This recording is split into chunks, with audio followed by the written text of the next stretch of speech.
The £1 million Banknote by Mark Twain. When I was 27 years old, I was a mining broker's clerk in San Francisco, and an expert in all the details of stock traffic. I was alone in the world, and had nothing to depend upon but my wits and a clean reputation. But these were setting my feet in the road to eventual fortune, and I was content with the prospect. My time was my own after the afternoon board Saturdays, and I was accustomed to put it on little sailboat on the bay. One day I ventured too far and was carried out to sea. Just at nightfall, when hope was about gone, I was picked up by a small brig which was bound for London. It was a long and stormy voyage, and they made me work my passage without pay as a common sailor. When I stepped ashore in London, my clothes were ragged and shabby, and I had only $1 in my pocket. This money fed and sheltered me 24 hours. During the next 24 I went without food and shelter. About 10 o'clock on the following morning, seedy and hungry, I was dragging myself along Portland Place when a child that was passing, towed by a nursemaid, tossed a luscious big pear, minus one bite, into the gutter. I stopped, of course, and fastened my desiring eye on the muddy treasure. My mouth watered for it, my stomach craved it, my whole being begged for it. But every time I made a move to get it, some passing eye detected my purpose, and of course I straightened up then and looked indifferent and pretended that I hadn't been thinking about the pear at all. This same thing kept happening, and I couldn't get the pear. I was just getting desperate enough to brave all the shame and to seize it, when a window behind me was raised, and a gentleman spoke out of it, saying, "Step in here, please." I was admitted by a gorgeous flunkey and shown into a sumptuous room where a couple of elderly gentlemen were sitting. They sent away the servant and made me sit down. They had just finished their breakfast, and the sight of the remains of it almost overpowered me.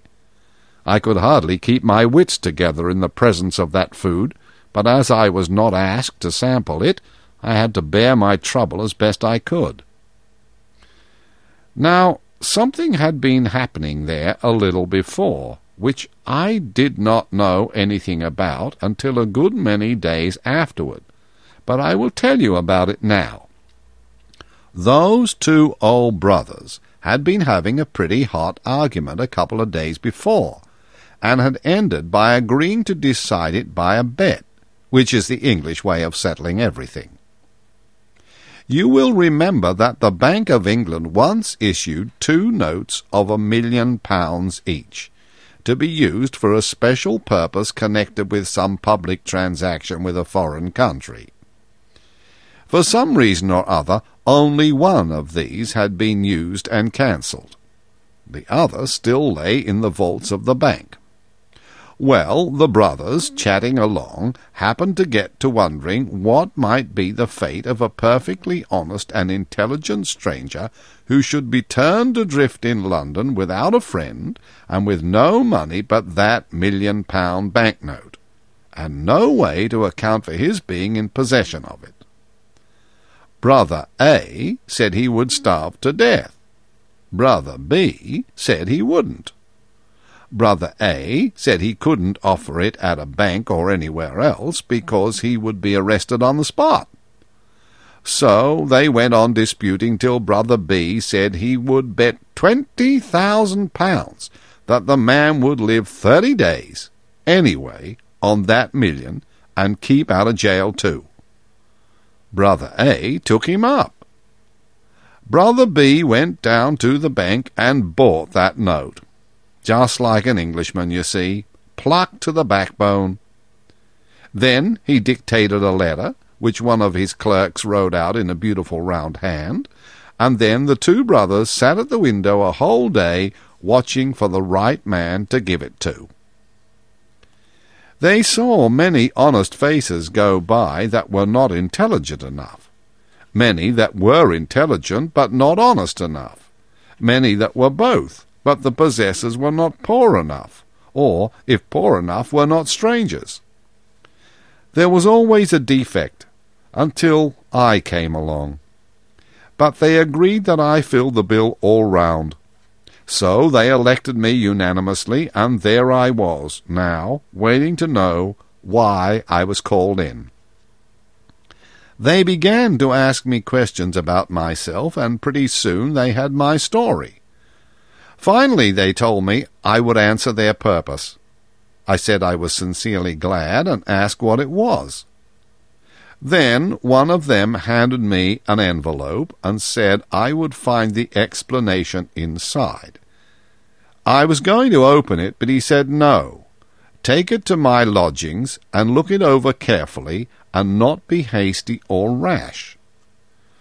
I was puzzled and wanted to discuss the matter a little further, but they didn't. So I took my leave, feeling hurt and insulted to be made the butt of what was apparently some kind of a practical joke, and yet obliged to put up with it, not being in circumstances to resent affronts from rich and strong folk. I would have picked up the pear now and eaten it before all the world, but it was gone. So I had lost that by this unlucky business, and the thought of it did not soften my feelings toward those men. As soon as I was out of sight of that house, I opened my envelope and saw that it contained money. My opinion of those people changed, I can tell you. I lost not a moment, but shoved note and money into my vest pocket and broke for the nearest cheap eating-house. Well, how I did eat! When at last I couldn't hold any more, I took out my money and unfolded it, took one glimpse, and nearly fainted. $5 million! Why, it made my head swim. I must have sat there stunned and blinking at the note as much as a minute before I came rightly to myself again. The first thing I noticed then was the landlord. His eye was on the note, and he was petrified. He was worshipping with all his body and soul, but he looked as if he couldn't stir hand or foot. I took my cue in a moment, and did the only rational thing there was to do.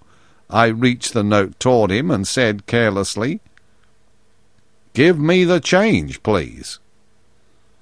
Then he was restored to his normal condition, and made 1,000 apologies for not being able to break the bill, and I couldn't get him to touch it. He wanted to look at it, and keep on looking at it. He couldn't seem to get enough of it to quench the thirst of his eye, but he shrank from touching it as if it had been something too sacred for poor common clay to handle. I said, "I am sorry if it is an inconvenience, but I must insist. Please change it. I haven't anything else." But he said that wasn't any matter.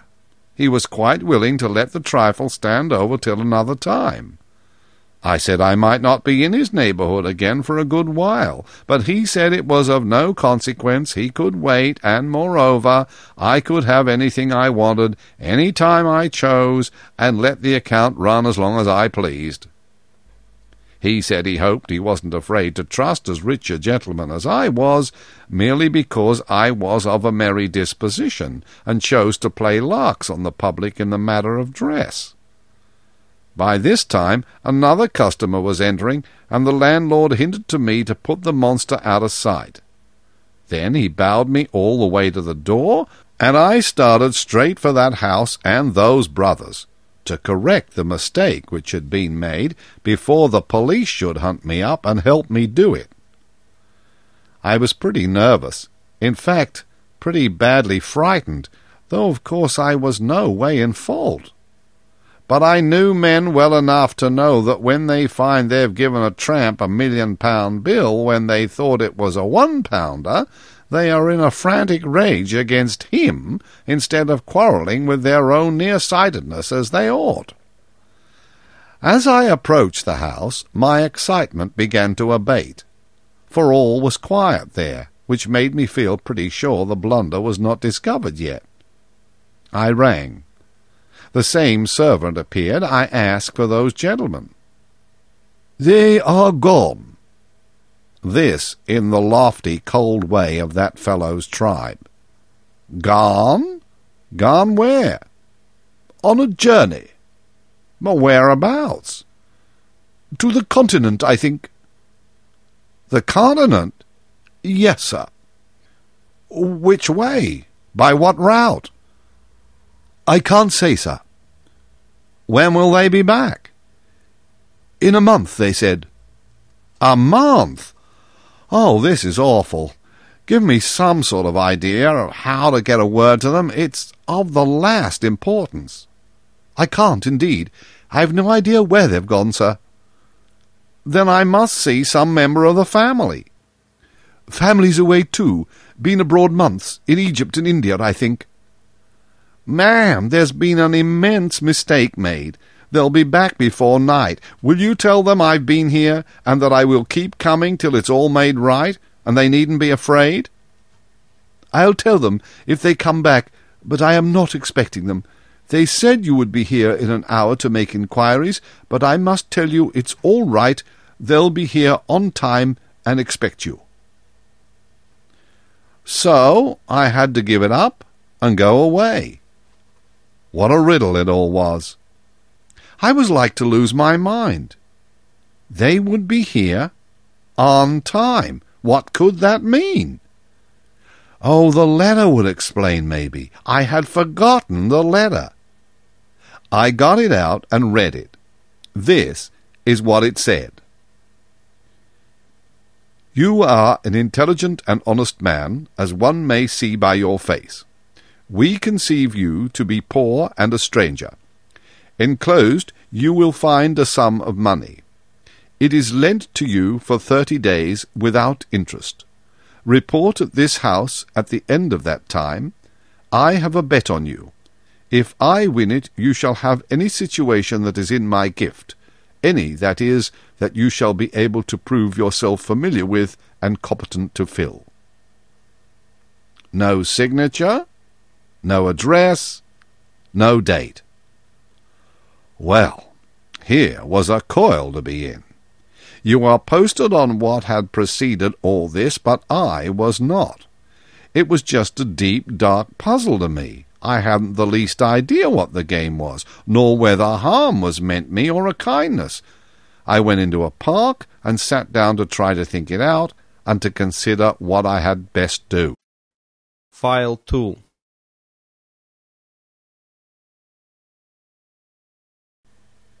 At the end of an hour, my reasonings had crystallized into this verdict. Maybe those men mean me well, maybe they mean me ill. No way to decide that. Let it go. They've got a game, or a scheme, or an experiment of some kind on hand. No way to determine what it is. Let it go. There's a bet on me. No way to find out what it is. Let it go. That disposes of the indeterminable quantities. The remainder of the matter is tangible, solid, and may be classed and labelled with certainty. If I ask the Bank of England to place this bill to the credit of the man it belongs to, they'll do it, for they know him, although I don't. But they will ask me how I came in possession of it, and if I tell the truth, they'll put me in the asylum, naturally, and a lie will land me in jail. The same result would follow if I tried to bank the bill anywhere or to borrow money on it. I have got to carry this immense burden around till those men come back, whether I want to or not. It is useless to me, as useless as a handful of ashes, and yet I must take care of it and watch over it while I beg my living. I couldn't give it away if I should try, for neither honest citizen nor highwayman would accept it or meddle with it for anything. Those brothers are safe. Even if I lose their bill or burn it, they are still safe because they can stop payment and the bank will make them whole. But meantime, I've got to do a month's suffering without wages or profit, unless I help win that bet, whatever it may be, and get that situation that I am promised. I should like to get that. Men of their sort have situations in their gift that are worth having. I got to thinking a good deal about that situation. My hopes began to rise high. Without doubt the salary would be large. It would begin in a month. After that I should be all right. Pretty soon I was feeling first rate. By this time I was tramping the streets again. The sight of a tailor shop gave me a sharp longing to shed my rags, and to clothe myself decently once more. Could I afford it? No, I had nothing in the world but £1,000,000. So I forced myself to go on by. But soon I was drifting back again. The temptation persecuted me cruelly. I must have passed that shop back and forth 6 times during that manful struggle. At last I gave in. I had to. I asked if they had a misfit suit that had been thrown on their hands. The fellow I spoke to nodded his head towards another fellow and gave me no answer. I went to the indicated fellow, and he indicated another fellow with his head and no words. I went to him, and he said, "Tend to you presently." I waited till he was done with what he was at, then he took me into a back room and overhauled a pile of rejected suits and selected the rattiest one for me. I put it on. It didn't fit, and wasn't in any way attractive. But it was new, and I was anxious to have it, so I didn't find any fault, but said with some diffidence, "It would be an accommodation to me if you could wait some days for the money. I haven't any small change about me." The fellow worked up a most sarcastic expression of countenance, and said, "Oh, you haven't?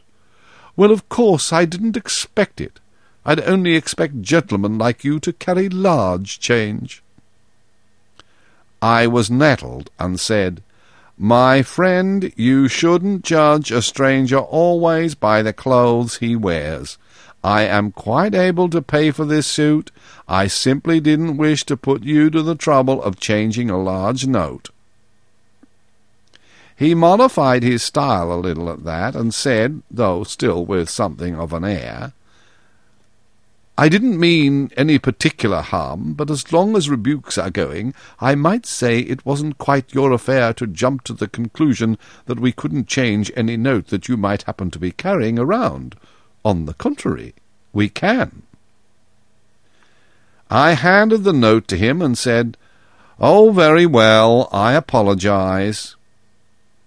He received it with a smile. One of those large smiles which goes all around over and has folds in it, and wrinkles, and spirals, and looks like the place where you have thrown a brick in a pond. And then, in the act of his taking a glimpse of the bill, this smile froze solid, and turned yellow, and looked like those wavy, wormy spreads of lava which you find hardened on little levels on the side of Vesuvius. I never before saw a smile caught like that, and perpetuated. The man stood there holding the bill and looking like that, and the proprietor hustled up to see what was the matter, and said briskly, "Well, what's up? What's the trouble? What's wanting?" I said, "There isn't any trouble. I'm waiting for my change." "Come, get him his change, Todd. Get him his change." Todd retorted, "Get him his change? It's easy to say, sir, but look at the bill yourself." The proprietor took a look, gave a low, eloquent whistle, then made a dive for the pile of rejected clothing, and began to snatch it this way and that, talking all the time excitedly as if to himself. Sell an eccentric millionaire such an unspeakable suit as that? Todd's a fool, a born fool, always doing something like this. Drives every millionaire away from the place, because he can't tell a millionaire from a tramp, and never could. Ah, here's the thing I'm after. Please get those things off, sir, and throw them in the fire. Do me the favour to put on this shirt and this suit. It's just the thing, the very thing. Plain, rich, modest, and just ducally nobby. Made to order for a foreign prince. You may know him, sir. His Serene Highness the Hospodar of Halifax had to leave it with us and take a mourning suit because his mother was going to die, which she didn't. But that's all right. We can't always have the things the way we... that is, the way they... There. Trousers all right? They fit you to a charm, sir. Now the waistcoat. Aha, right again. Now the coat. Lord, look at that. Now, perfect. The whole thing. I never saw such a triumph in all my experience. I expressed my satisfaction. Quite right, sir, quite right. It'll do for a makeshift, I'm bound to say. But wait till you see what we'll get up for you on your own measure. Come, Todd, book and pen, get at it. Length of leg, 32 inches. And so on. Before I could get in a word, he had measured me and was giving orders for dress suits, morning suits, shirts, and all sorts of things. When I got a chance, I said, "But, my dear sir, I can't give these orders unless you can wait indefinitely or change the bill." Indefinitely! It's a weak word, sir, a weak word. Eternally, that's the word, sir. Todd, rush these things through and send them to the gentleman's address without any waste of time. Let the minor customers wait. Set down the gentleman's address and... I'm changing my quarters. I will drop in and leave the new address. Quite right, sir, quite right. One moment, let me show you out, sir. There. Good day, sir. Good day. Well, don't you see what was bound to happen? I drifted naturally into buying whatever I wanted and asking for change. Within a week I was sumptuously equipped with all needful comforts and luxuries, and was housed in an expensive private hotel in Hanover Square. I took my dinners there, but for breakfast I stuck by Harris's humble feeding-house, where I had got my first meal on my £1,000,000 bill. I was the making of Harris. The fact had gone all abroad that the foreign crank who carried £1,000,000 bills in his vest pocket was the patron saint of the place. That was enough.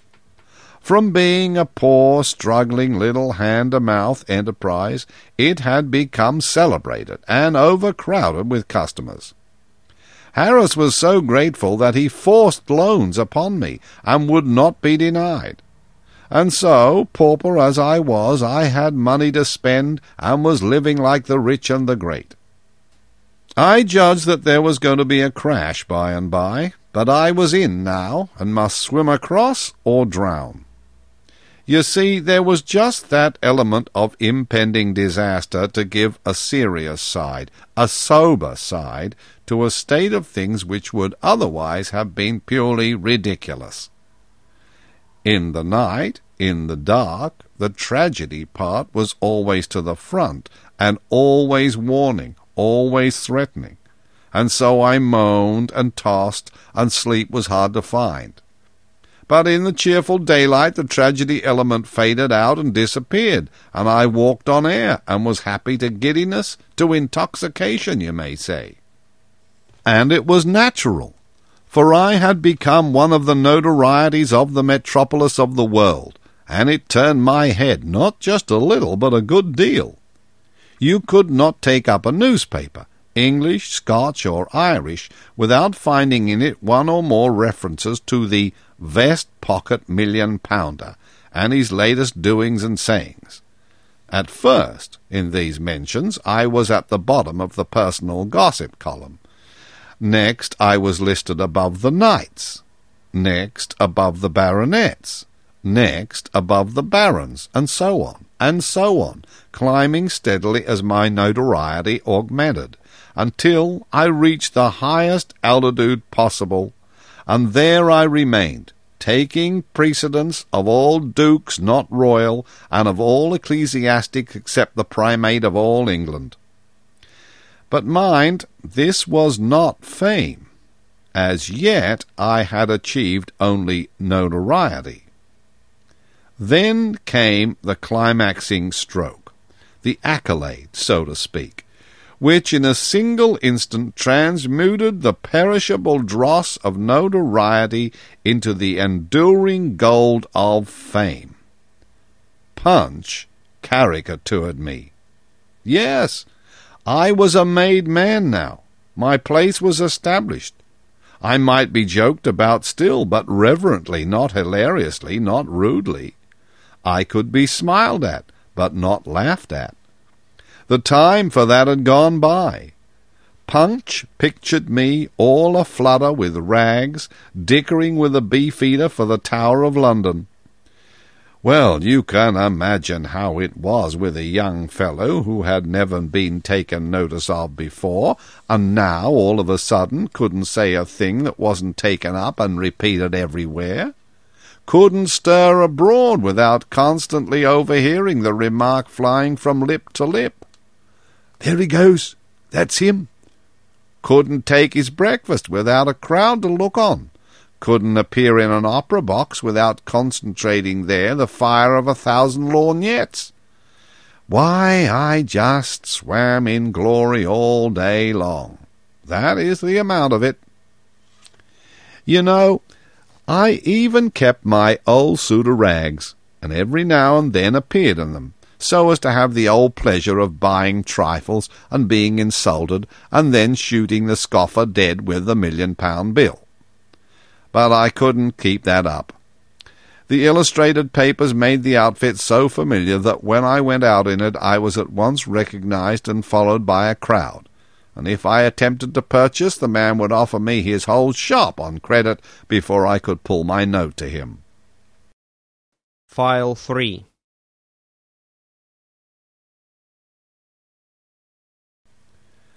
About the 10th day of my fame, I went to fulfill my duty to my flag by paying my respects to the American minister. He received me with the enthusiasm proper in my case, upbraided me for being so tardy in my duty, and said that there was only one way to get his forgiveness, and that was to take the seat at his dinner party that night made vacant by the illness of one of his guests. I said I would, and we got to talking.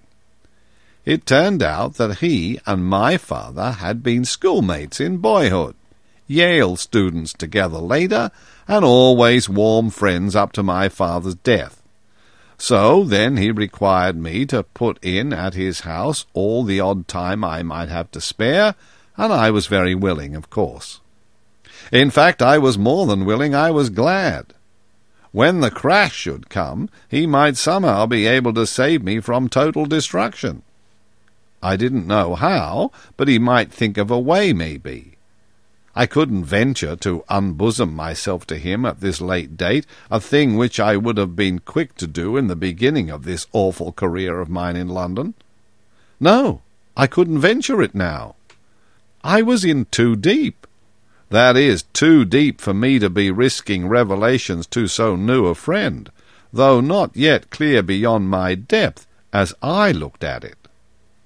Because, you see, with all my borrowing, I was carefully keeping within my means. I mean, within my salary. Of course, I couldn't know what my salary was going to be, but I had a good enough basis for an estimate in the fact that, if I won the bet, I was to have choice of any situation in that rich old gentleman's gift provided I was competent. And I should certainly prove competent.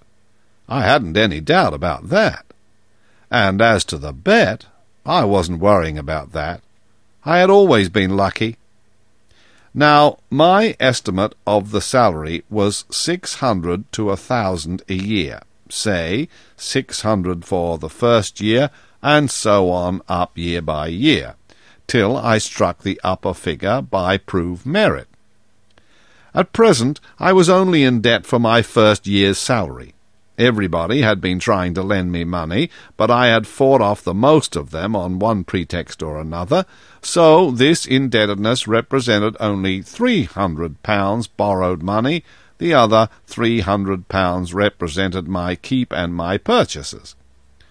I believe my second year's salary would carry me through the rest of the month if I went on being cautious and economical, and I intended to look sharply out for that. My month ended, my employer back from his journey, I should be all right once more, for I should at once divide the 2 years' salary among my creditors by assignment and get right down to my work. It was a lovely dinner party of 14. The Duke and Duchess of Shoreditch and their daughter, the Lady Anne Grace Eleanor Celeste and so forth de Bowen, the Earl and Countess of Newgate, Viscount Cheapside, Lord and Lady Blatherskite, some untitled people of both sexes, the minister and his wife and daughter, and this daughter's visiting friend, an English girl of 22 named Portia Langham, whom I fell in love with in 2 minutes, and she with me. I could see it without glasses. There was still another guest, an American, but I am a little ahead of my story. While the people were still in the drawing-room, wetting up for dinner and coldly inspecting the latecomers, the servant announced, "Mr. Lloyd Hastings." The moment the usual civilities were over, Hastings caught sight of me and came straight with cordially outstretched hand. Then, stopping short when about to shake, and said with an embarrassed look, "I beg your pardon, sir. I thought I knew you." "Why, you do know me, old fellow." "No. Are you the vest-pocket monster?" "I am indeed. Don't be afraid to call me by my nickname. I'm used to it." Well, this is a surprise. Once or twice I've seen your name coupled with a nickname, but it never occurred to me that you could be the Henry Adams referred to. Why, it isn't 6 months since you were clerking for Blake Hopkins in Frisco on a salary, and sitting up nights on an extra allowance, helping me arrange and verify the Gould and Curry extension papers and statistics. The idea of your being in London and a vast millionaire and a colossal celebrity! Why, it's the Arabian Nights come again. Man, I can't take it in at all, can't realize it. Give me time to settle in the whirl of my head. The fact is, Lloyd, you are no worse off than I am. I can't realize it myself. Dear me, it is stunning now, isn't it? Why, it's just 3 months today since we went to the Miners' Restaurant. No, the What Cheer. Right, it was the What Cheer. Went there at 2 in the morning and had a chop and coffee after a hard 6 hours grind after those extension papers. And I tried to persuade you to come to London with me, and offered to get leave of absence for you and pay all your expenses, and give you something over if I succeeded in making the sale. And you would not listen to me, said I wouldn't succeed, and you couldn't afford to lose the run of business and be no end of time getting the hang of things again when you got back home. And yet here you are. How odd it all is.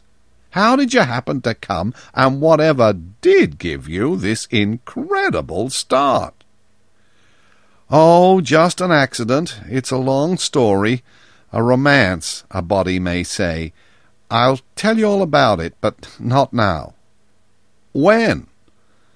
The end of the month. That's more than a fortnight yet. It's too much of a strain on a person's curiosity. Make it a week. I can't. You'll know why by and by. But how's the trade getting along? His cheerfulness vanished like a breath, and he said with a sigh, "You were a true prophet, Hal, a true prophet. I wish I hadn't come. I don't want to talk about it." "But you must. You must come and stop with me tonight when we leave here and tell me all about it." "Oh, may I? Are you in earnest?" And the water showed in his eyes. "Yes, I want to hear the whole story, every word." "I'm so grateful, just to find a human interest once more, in some voice and in some eye, in me and affairs of mine, after what I've been through here. Lord, I could go down on my knees for it." He gripped my hand hard and braced up and was all right and lively after that for the dinner, which didn't come off. No, the usual thing happened, the thing that is always happening under that vicious and aggravating English system. The matter of precedence couldn't be settled, and so there was no dinner. Englishmen always eat dinner before they go out to dinner, because they know the risks they are running, and nobody ever warns the stranger. And so he walks placidly into the trap. Of course nobody was hurt this time, because we had all been to dinner, none of us being novices except Hastings, and he having been informed by the minister at the time that he invited him that in deference to the English custom he had not provided any dinner. Everybody took a lady and processed down to the dining-room, because it is usual to go through the motions, but there the dispute began. The Duke of Shoreditch wanted to take precedence and sit at the head of the table, holding that he outranked a minister who represented merely a nation and not a monarch. But I stood for my rights and refused to yield. In the gossip column I ranked all dukes not royal, and said so, and claimed precedence of this one. It couldn't be settled, of course. Struggle as we might, and did, he finally, and injudiciously, trying to play birth and antiquity, and I, seeing his conqueror, and raising him with Adam, whose direct posterity I was, as shown by my name, while he was of a collateral branch, as shown by his, and by his recent Norman origin. So we all processioned back to the drawing-room again, and had a perpendicular lunch, plate of sardines and a strawberry, and you group yourself and stand up and eat it. Here the religion of precedence is not so strenuous. The two persons of highest rank chuck up a shilling. The one that wins has first go at his strawberry, and the loser gets the shilling. The next two chuck up, then the next two, and so on. After refreshment, tables were brought, and we all played cribbage, 6pence a game. The English never play any game for amusement. If they can't make something or lose something, they don't care which, they won't play. We had a lovely time. Certainly 2 of us had, Miss Langham and I. I was so bewitched with her that I couldn't count my hands if they went above a double sequence, and when I struck home I never discovered it, and started up the outside row again, and would have lost the game every time, only the girl did the same, she being in just my condition, you see. And consequently neither of us ever got out, or cared to wonder why we didn't. We only just knew we were happy, and didn't wish to know anything else, and didn't want to be interrupted. And I told her, I did indeed, told her I loved her, and she, well, she blushed till her hair turned red, but she liked it. She said she did. Oh, there was never such an evening. Every time I pegged I put on a postscript. Every time she pegged she acknowledged receipt of it, counting the hands the same. Why, I couldn't even say 2 for his heels without adding, "My, how sweet you do look." And she would say, 15-2, 15-4, 15-6, and a pair of 8, and 8-16. Do you think so? Peeping out aslant from under her lashes, you know, so sweet and cunning. Oh, it was just too. Well, I was perfectly honest and square with her. Told her I hadn't a cent in the world but just the £1 million note she'd heard so much talk about. And it didn't belong to me. And that started her curiosity. and then I talked low and told her the whole history right from the start, and it nearly killed her laughing. What in the nation she could find a laugh about I couldn't see, but there it was. Every half-minute some new detail would fetch her, and I would have to stop as much as a minute and a half to give her a chance to settle down again. Why, she laughed herself lame, she did indeed. I never saw anything like it. I mean, I never saw a painful story, a sort of person's troubles and worries and fears, produce just that kind of effect before. So I loved her all the more, seeing she could be so cheerful when there wasn't anything to be cheerful about.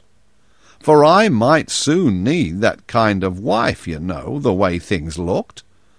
Of course I told her we should have to wait a couple of years till I could catch up on my salary, but she didn't mind that, only she hoped I would be as careful as possible in the matter of expenses, and not let them run the least risk of trenching on our third year's pay. Then she began to get a little worried, and wondered if we were making any mistake, and starting the salary on a higher figure for the first year than I would get. This was good sense, and it made me feel a little less confident than I had been feeling before. But it gave me a good business idea, and I brought it frankly out. "Portia, dear, would you mind going with me that day when I confront those old gentlemen?" She shrank a little, but said, "No, if my being with you would help hearten you, but would it be quite proper, do you think?"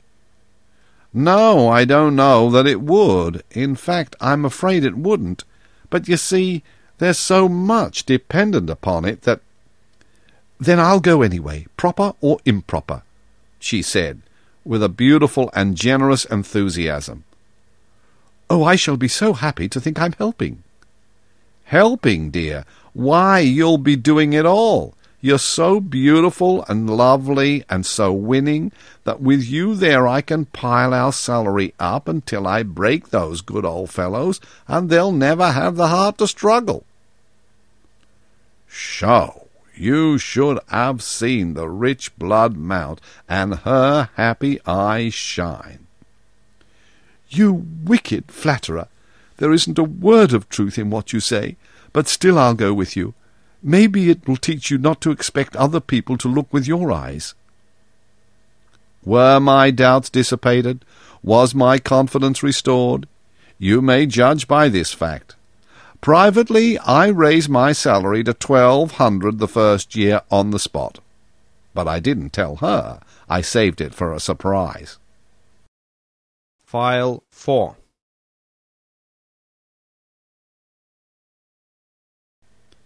All the way home I was in clouds. Hastings talking, I not hearing a word. When he and I entered my parlour, he brought me to myself with his fervent appreciations of my manifold comforts and luxuries. "Let me just stand here a little and look my fill. Dear me, it is a palace. It's just a palace, and in it everything a body could desire, including cosy coal fire and supper standing ready. Henry, it doesn't merely make me realize how rich you are, it makes me realize to the bone, to the marrow, how poor I am. How poor I am, and how miserable, how defeated, routed, annihilated." Plague take it! This language gave me the cold shudders. It scared me broad awake, and made me comprehend that I was standing on a half-inch crust, with a crater underneath. I didn't know I had been dreaming. That is, I hadn't been allowing myself to know it for a while back. But now, oh dear, deep in debt, not a cent in the world, a lovely girl's happiness or woe in my hands, and nothing in front of me but a salary which might never, would never, materialize. Oh, I am ruined past hope. Nothing can save me. Henry, the mere unconsidered drippings of your daily income would—" "Oh, my daily income! Here, down with this hot Scotch, and cheer up your soul. Here's with you. Or, no, you're hungry. Sit down and—" "Not a bite for me. I'm past it. I can't eat these days, but I'll drink with you till I drop. Come." Barrel for barrel, I'm with you. Ready? Here we go. Now then, Lloyd, unreel your story while I brew. Unreel it? What, again? Again? What do you mean by that? Why, I mean, do you want to hear it over again? Do I want to hear it over again? This is a puzzler. Wait, don't take any more of that liquid. You don't need to. Look, Henry, you alarm me. Didn't I tell you the whole story on the way here? You... Yes, I'll be hanged if I heard a word of it. Henry, this is a serious thing. It troubles me. What did you take up yonder at the minister's? Then it all flashed on me, and I owned up like a man. I took the dearest girl in the world, prisoner. So then he came with a rush, and we shook and shook and shook till our hands ached, and he didn't blame me for not having heard a word of a story which had lasted while we walked 3 miles. He just sat down then, like the patient good fellow he was, and told it all over again. Synopsized, it amounted to this. He had come to England with what he thought was a grand opportunity. He had an option to sell the Gould and Curry extension for the locators of it, and keep all he could get over $1 million. He had worked hard, had pulled every wire he knew of, had left no honest expedient untried, had spent nearly all the money he had in the world, had not been able to get a solitary capitalist to listen to him, and his option would run out at the end of the month. In a word, he was ruined. Then he jumped up and cried out, "Henry, you can save me. You can save me, and you're the only man in the universe that can. Will you do it? Won't you do it?" "Tell me how. Speak out, my boy." "Give me $1 million and my passage home for my option. Don't refuse." I was in a kind of agony. I was right on the point of coming out with the words, "Lloyd, I'm a pauper myself, absolutely penniless and in debt." But a white-hot idea came flaming through my head, and I gripped my jaws together and calmed myself down till I was as cold as capitalist. Then I said, in a commercial and self-possessed way, "I will save you, Lloyd." "Then I'm already saved. God be merciful to you forever. If ever I—" "Let me finish, Lloyd. I will save you, but not in that way, for that would not be fair to you after your hard work and the risks you've run. I don't need to buy mines. I can keep my capital moving in a commercial centre like London without that. It's what I'm at all the time. But here is what I'll do. I know all about that mine, of course. I know its immense value, and can swear to it if anybody wishes it. You shall sell out inside of a fortnight for 3 millions cash, using my name freely, and we'll divide, share, and share alike." Do you know, he would have danced the furniture to kindling wood in his insane joy, and broken everything on the place, if I hadn't tripped him up and tied him. Then he lay there, perfectly happy, saying, "I may use your name. Your name, think of it.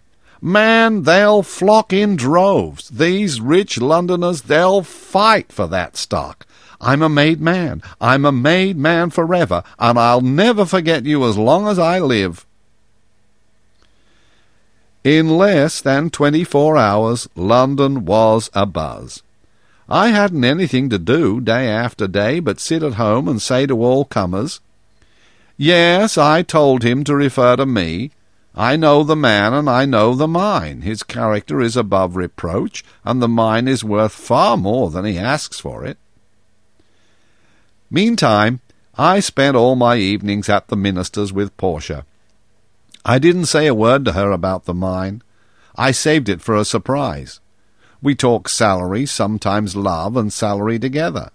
And the interest the minister's wife and daughter took in our little affair, and the endless ingenuities they invented to save us from interruption, and to keep the minister in the dark and unsuspicious.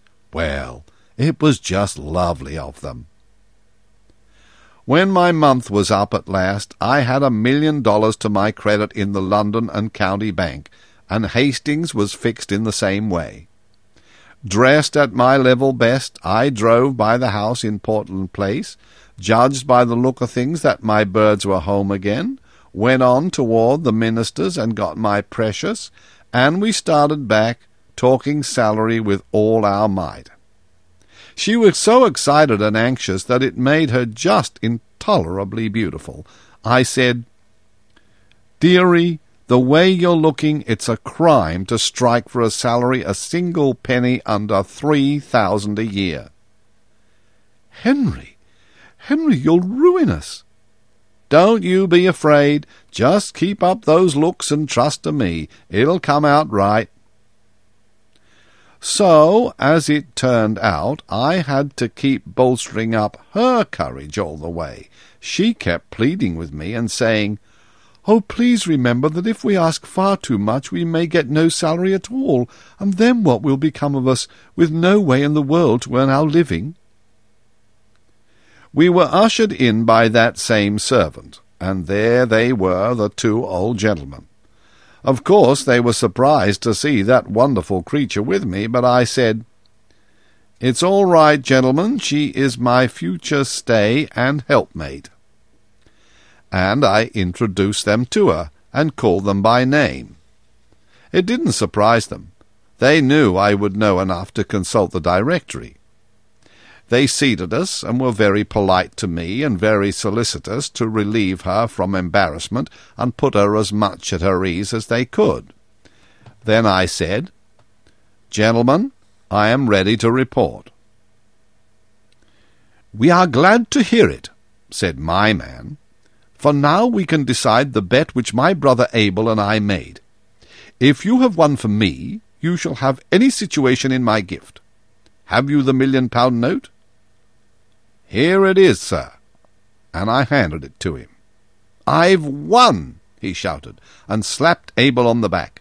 "Now what do you say, brother?" "I say he did survive, and I've lost £20,000. I never would have believed it." "I've a further report to make," I said, "and a pretty long one. I want you to let me come soon and detail my whole month's history, and I promise you it's worth hearing. Meantime, take a look at that." "What, man? Certificate of deposit for £200,000? Is it yours?" "Mine. I earned it by 30 days' judicious use of that little loan you let me have, and the only use I made of it was to buy trifles and offer the bill in change." "Come, this is astonishing. It's incredible, man." "Never mind, I'll prove it. Don't take my word unsupported." But now Portia's turn was come to be surprised. Her eyes were spread wide, and she said, "Henry, is that really your money? Have you been fibbing to me?" "I have indeed, dearie, but you'll forgive me, I know." She put up an arch pout and said, "Don't you be so sure. You are a naughty thing to deceive me so." "Oh, you'll get over it, sweetheart, you'll get over it. It was only fun, you know. Come, let's be going." "But wait. The situation, you know. I want to give you the situation," said one man. "Well," I said, "I'm just as grateful as I can be, but really I don't want one." but you can have the very choicest one in my gift. Thanks again with all my heart, but I don't even want that one." "Henry, I'm ashamed of you. You don't half thank the good gentleman. May I do it for you?" "Indeed you shall, dear, if you can improve it. Let us see you try." She walked to my man, got up in his lap, put her arm round his neck, and kissed him right on the mouth. Then the two old gentlemen shouted with laughter, but I was dumbfounded, just petrified, as you may say. Portia said, "Papa, he has said you haven't a situation in your gift that he'd take, and I feel just as hurt as—" "My darling, is that your papa?" "Yes, he's my step-papa, and the dearest one that ever was. You understand now, don't you, why I was able to laugh when you told me at the minister's, not knowing my relationships, what trouble and worry Papa and Uncle's able scheme was giving you?" Of course I spoke right up now, without any fooling, and went straight to the point. "Oh, my dearest sir, I want to take back what I said. You have got a situation open that I want." "Name it." "Son-in-law." "Well, well, well. But you know, if you haven't ever served in that capacity, you of course can't furnish recommendations of a sort to satisfy the conditions of the contract. And so, try me. Oh, do, I beg of you. Only just try me 30 or 40 years, and if— Oh, well, all right. It's but a little thing to ask. Take her along." Happy we two? There's not words enough in the Unabridged to describe it. And when London got the whole history a day or two later of my month's adventures with that banknote, and how they ended, did London talk and have a good time? Yes. My Portia's papa took that friendly and hospitable bill back to the Bank of England and cashed it. Then the bank cancelled it and made him a present of it, and he gave it to us at our wedding, and it has always hung in its frame in the sacredest place in our home ever since, for it gave me my Portia. But for it I could not have remained in London, and would not have appeared at the minister's, nor should ever have met her. And so I always say, yes, it's £1,000,000, as you see, but it never made but one purchase in its life, and then got the article for only about 1/10 part of its value. The end.